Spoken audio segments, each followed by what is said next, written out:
Në një ambient të mbushur me zëra, shikime të ngrira dhe nerva të tendosur, Shkurta nuk e përmban më veten.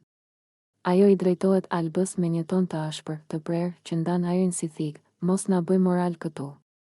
Fjalët bien rënd, jo vetëm mbi Albën, por mbi gjithë hapësirën përreth, sepse nuk janë thjesht një kundërshtim, janë një sfidë e hapur, Alba, e cila deri në atë moment përpiqej të ruante qetësinë, nuk tërhiqet. Ajo e sheh Shkurtën drejtë në sy, me një përzierje zhgënjimi dhe revolte.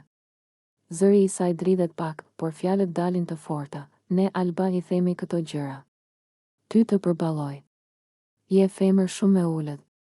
Këto fjalë ndezin flakën.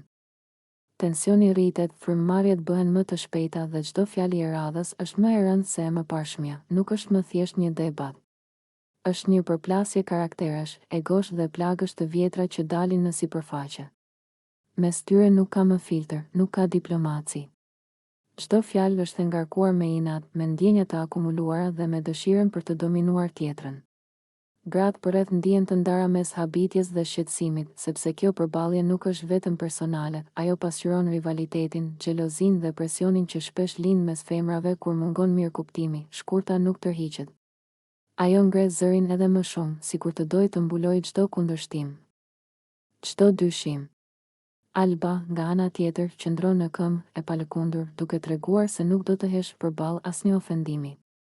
Ky shkëmbim fjalësh bëhet simbol i një lufte më të madhe, një lufte për respekt, për dinjitet dhe për zë. Në fund, tensioni mes tyre mbetet pezull, i pasgjidhur.